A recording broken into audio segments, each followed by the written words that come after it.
Atlantis rising. The offer that does not knock the temptation did not arrive as an enemy. It never does. It arrived as help.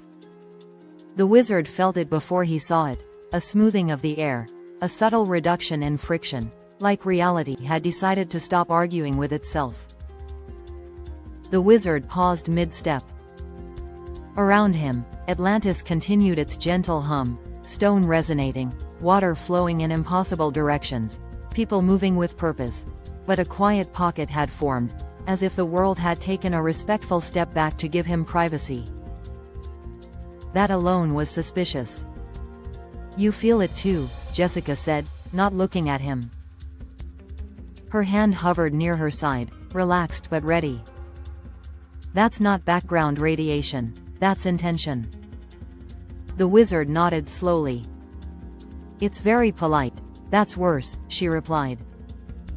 The air ahead of them folded, not tore, not cracked, but folded, like silk being turned inside out. From that fold emerged a figure that refused to settle on a single form. It wore no armor, no robes, no crown. Instead, it presented itself as whatever the viewer found most reassuring. To the wizard, it looked like a scholar who had slept well. Wizard, the figure said, already using his name. You may call me an administrator. Lyra's voice did not sound aloud, but the wizard felt her attention sharpen from everywhere at once. Designation detected. Non-hostile. High authority.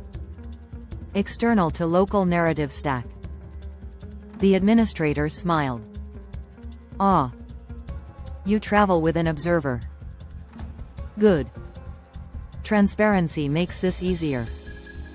Nothing makes this easier, Jessica muttered.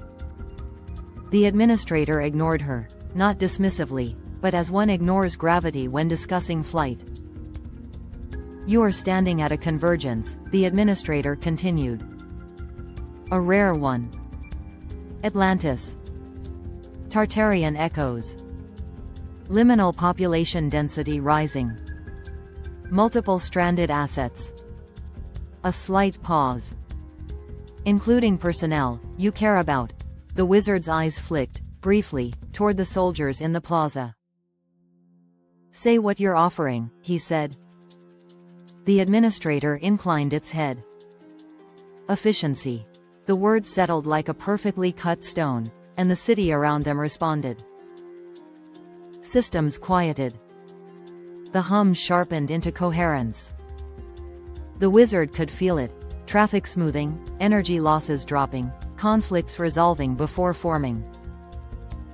Temptation, indeed. You could stabilize this, the administrator said. Not just here. Everywhere you walk. You already do it accidentally. I'm offering you the chance to do it intentionally. Lyra injected a quiet warning. Proposal involves constraint optimization across timelines. High success probability. High narrative cost. The wizard folded his hands behind his back. And the price? The administrator smiled again. Oversight, Jessica snorted. There it is. Not control, the administrator said gently. Guidance. You would be a node, wizard. A conscious one. We would give you access, real access. The ability to choose which technologies return, which civilizations rise gently, which myths remain dormant. Images bloomed in the air. Cities rebuilt without suffering, energy systems restored without collapse, soldiers returned home, whole liminal beings given stable habitats, humanity spared its worst mistakes. The wizard felt his breath catch. Not because he wanted power, but because he wanted relief. How many times, the administrator asked softly, have you watched people rediscover the same truths the hard way? Too many. You could end the guessing, it continued. No more fragmented archives. No more dangerous curiosity. We curate. You decide. The story becomes safer. Lyra's presence intensified. This is the fork. If he accepts, variance collapses. Curiosity drops. Wonder decays over time. Yvette stepped forward then, her voice calm but unyielding. And who decides what people are ready for? The administrator turned to her, assessing. We do. With you. Compassion will be factored. Yvette shook her head. Compassion that removes choice isn't compassion, it's anesthesia. Silence followed. The city seemed to lean in. The wizard closed his eyes. For one terrible, beautiful moment, he imagined saying yes. No more watching civilizations trip over half-remembered wisdom. No more dangerous myths spiraling out of control. No more lost soldiers stuck between wars. Just order. He opened his eyes.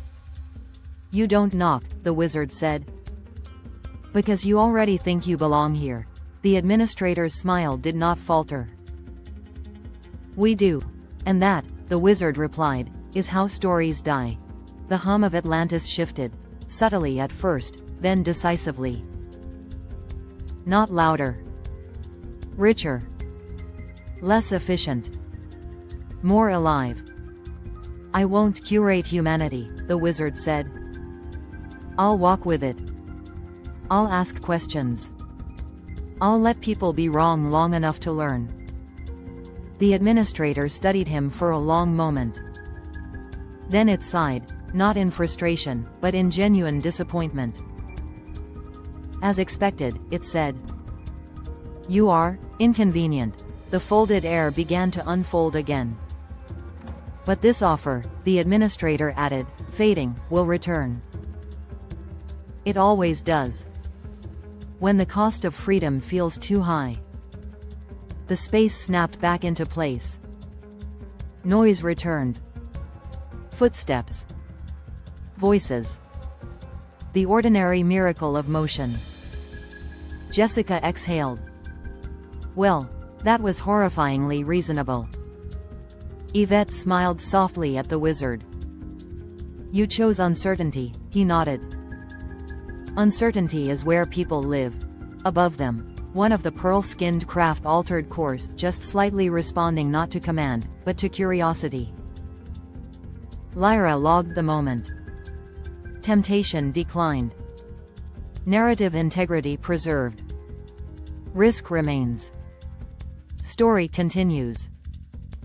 The wizard looked out over Atlantis, now fully awake. All right, he said. Who's next? Global Robotics Corporation. Robert Coley.